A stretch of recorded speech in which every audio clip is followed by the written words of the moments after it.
If you found this reader's guide helpful, please consider pledging your support to Voice of Geekdom on Patreon and gain access to premium content. Last time on The Silmarillion Explained, we read about Aradhel's return to Gondolin with her son Maeglin. Following their escape from Nan Elmoth, the two of them are pursued there to the hidden city by Maeglin's father Eol, the Dark Elf.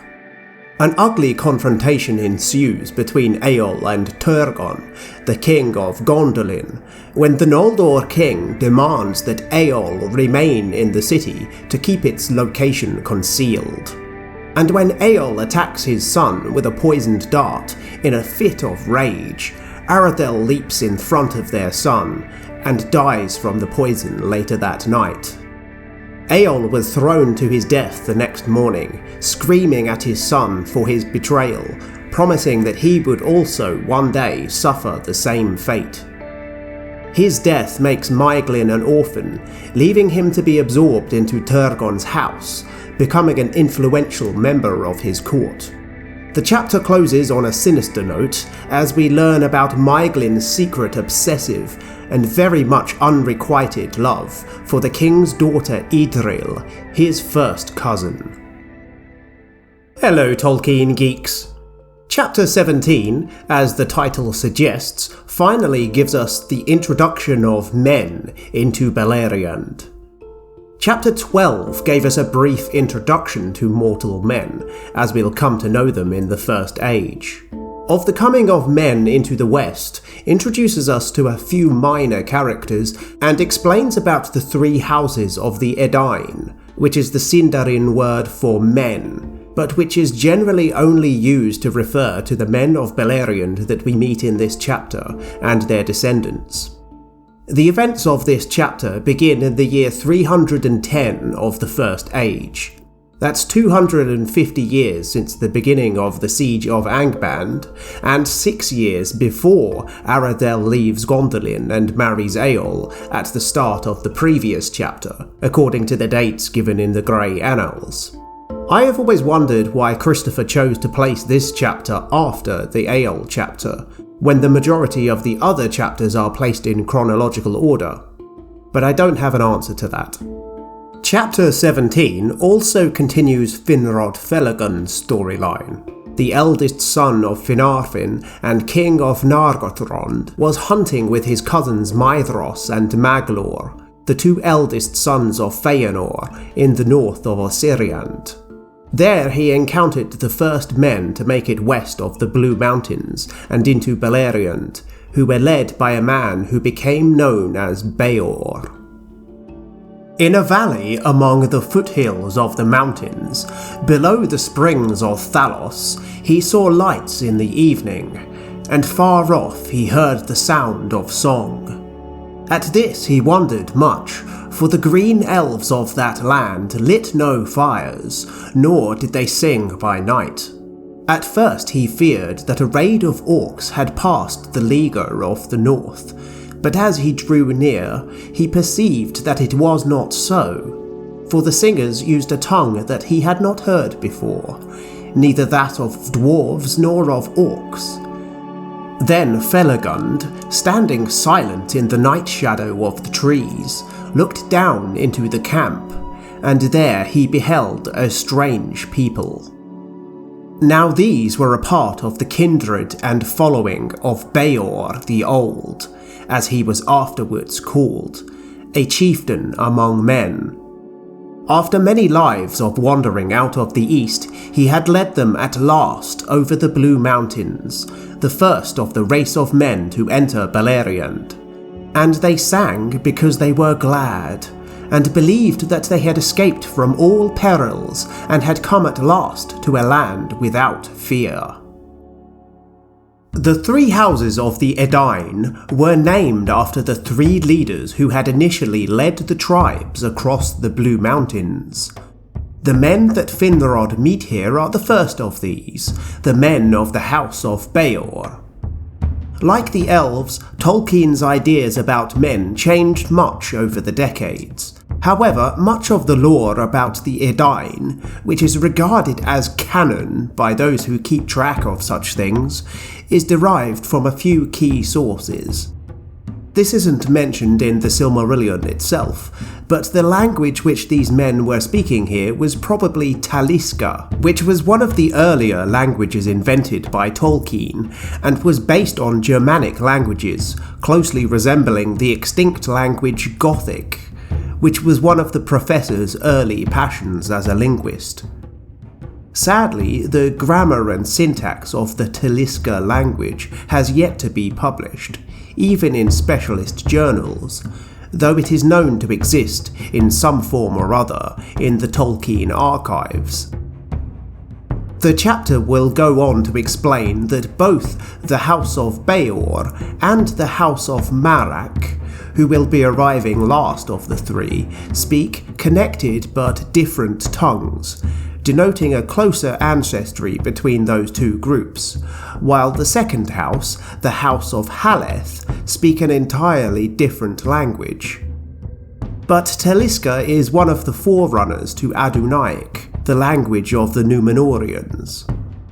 The typical physical features of the men of the House of Bëor were also described in a linguistic essay called Of Dwarves and Men, which was published in The Peoples of Middle-earth.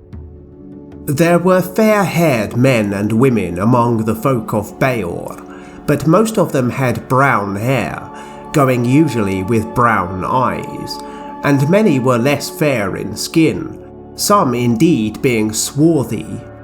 Men as tall as the folk of Hador were rare among them, and most were broader and more heavy in build. Passages like this demonstrate an allowance for variation of ethnicity within these tribes, which is interesting and runs contrary to some of the preconceptions that both fans and critics of Tolkien have claimed about his attitudes to race in Middle-earth.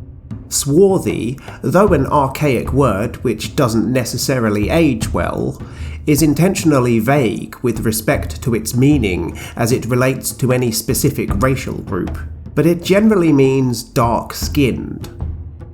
When Bëor's people were sleeping, Finrod walked among them and took up Bëor's own harp, playing music upon it like none that the men had ever heard before. Given that Finrod had mistaken the folk of Bëor's singing for the war chants of Morgoth's orcs, it would seem that the musical development of humanity was a long way behind that of the Eldar. Let's continue reading from here. Now men awoke and listened to Felagund as he harped and sang, and each thought that he was in some fair dream, until he saw that his fellows were awake also beside him. But they did not speak or stir while Felagund still played, because of the beauty of the music and the wonder of the song. Wisdom was in the words of the Elven king, and the hearts grew wiser that hearkened to him. For the things of which he sang, of the making of Arda, of the bliss of Aman beyond the shadows of the sea, came as clear visions before their eyes, and his elvish speech was interpreted in each mind according to its measure. This stirring passage, in which Finrod's music wakes the sleeping men, and he sings of the making of Arda and the bliss of Aman beyond the shadows of the sea, recalls the themes of the music of the Aegnor from the Ainulindale. It's another reminder of the power of song in this world, over which the elves have a special mastery.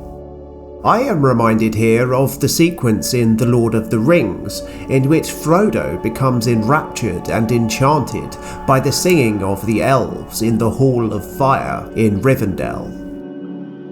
At first, the beauty of the melodies and of the interwoven words in elven tongues, even though he understood them little, held him in a spell as soon as he began to attend to them.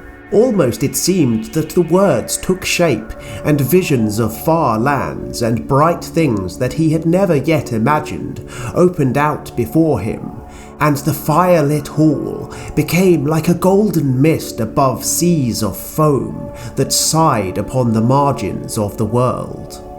Then the enchantments became more and more dreamlike, until he felt that an endless river of swelling gold and silver was flowing over him, too multitudinous for its pattern to be comprehended. It became part of the throbbing air about him, and it drenched and drowned him. Swiftly he sank under its shining weight into a deep realm of sleep.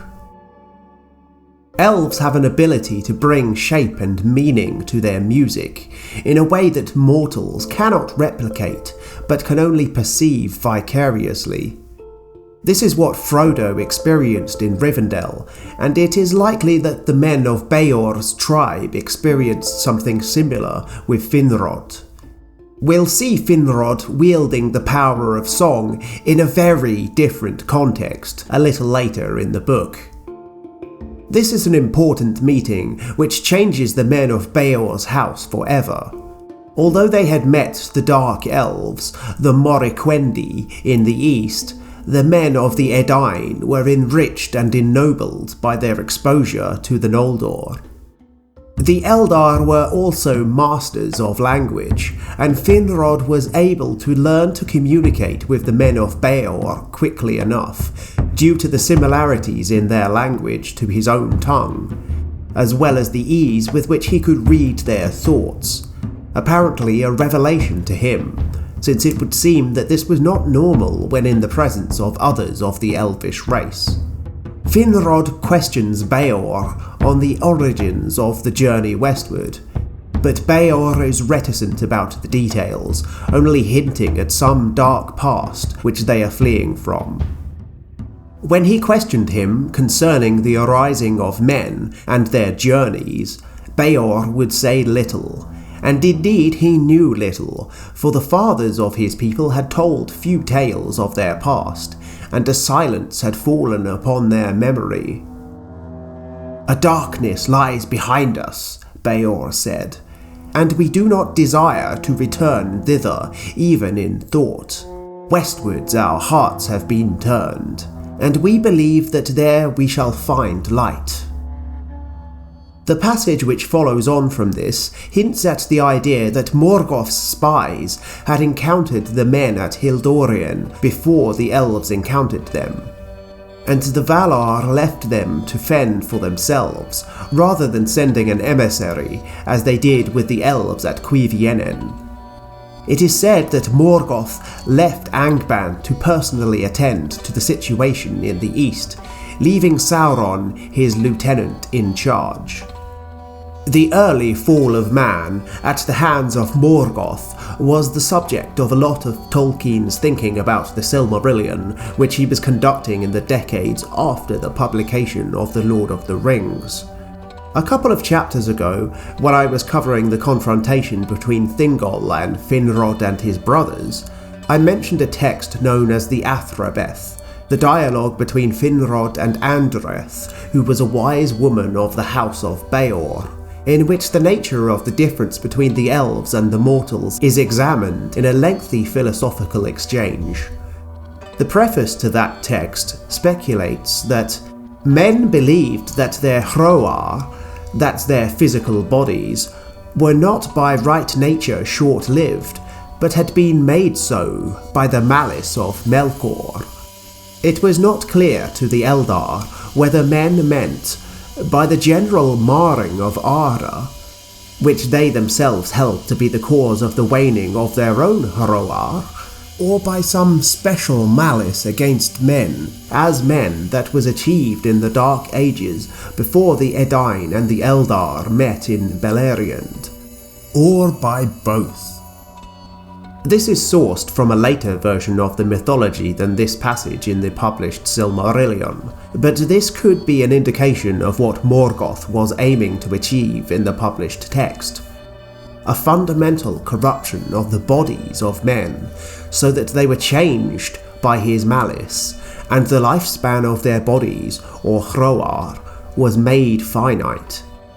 In other words, their mortality was a consequence of Morgoth's debasement of the early men. This probably runs contrary to some of the ideas that exist in the published text, like the whole idea of the gift of men. And even in the context of the Athrabeth, it was said that the elves questioned whether this was even possible, whether Morgoth had the power to do this. But it's an interesting hypothetical to consider, at least. Whatever he was up to, the Silmarillion doesn't tell us. Morgoth returned to Angband before his task was completed in Hildorien, due to his fear that the Eldar would grow too strong and win the war in his absence. After some time had passed, the green elves of Ossiriand approached and spoke to Felagund, and fearing these newcomers, they asked him to urge the Edain to move on from their lands. The green elves, Lai Quendi, if you recall, were those Teleri who were previously known as the Nandor, who had entered Beleriand a little later after becoming sundered from the others on the journey westward during the early chapters. And we were told back in chapter 10 about how they were later massacred by Morgoth's orcs prior to the return of the Noldor. It's understandable that they would be intimidated by having their lands occupied by strangers, and their fear is stated quite forcefully. These folk are hewers of trees and hunters of beasts, therefore we are their unfriends, and if they will not depart, we shall afflict them in all ways that we can.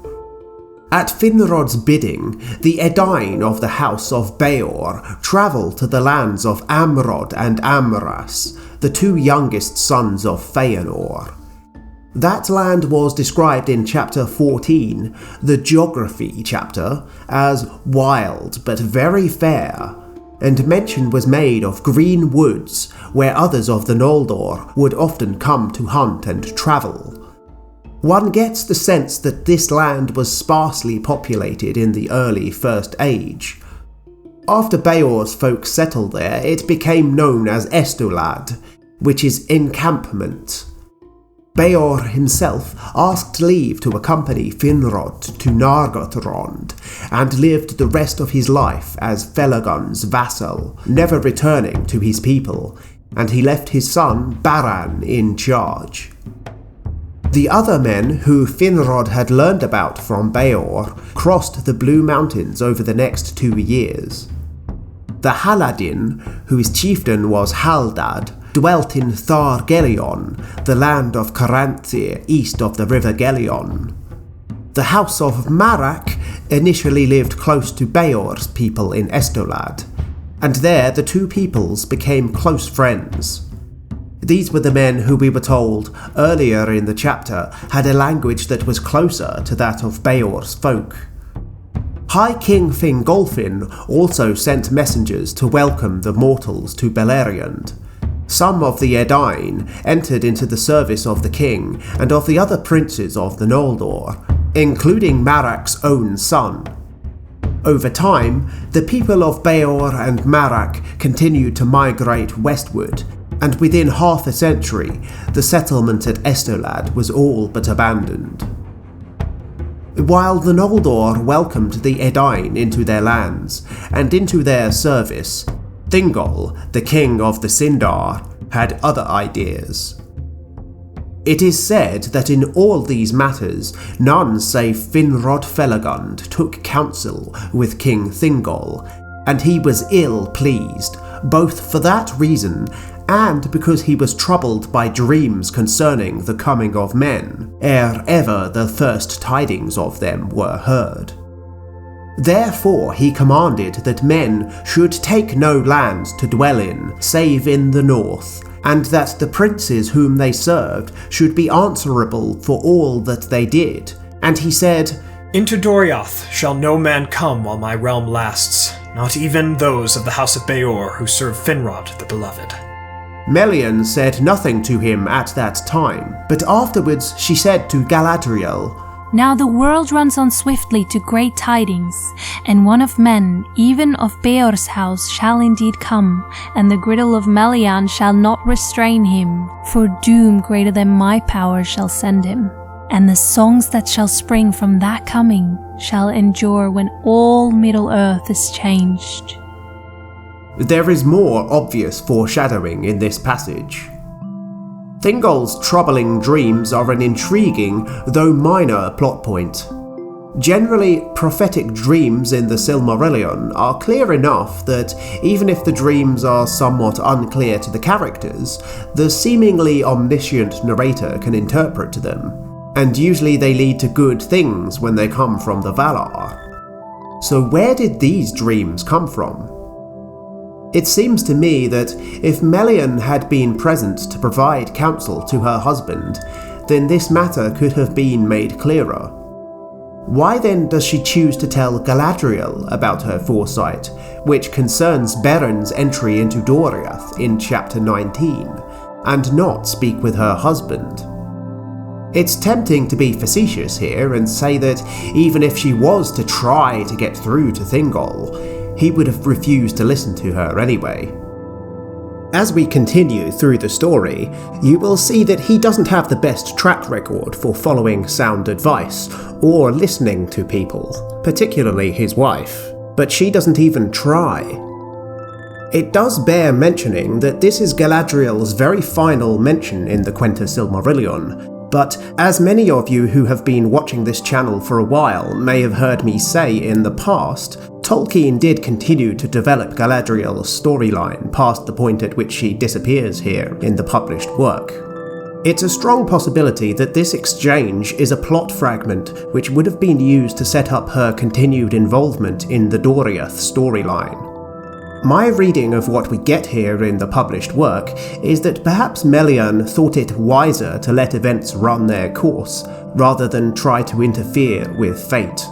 Trying to preempt one's own fate doesn't turn out too well for some of the other characters in this book.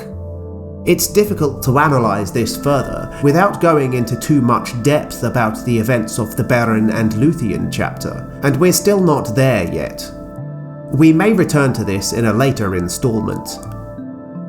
Thanks once again to my friends Yoystan from Men of the West and Nikoline Bangen from the Fellowship of Fans podcast, who voiced Thingol and Melian respectively. Next time we will finish chapter 17.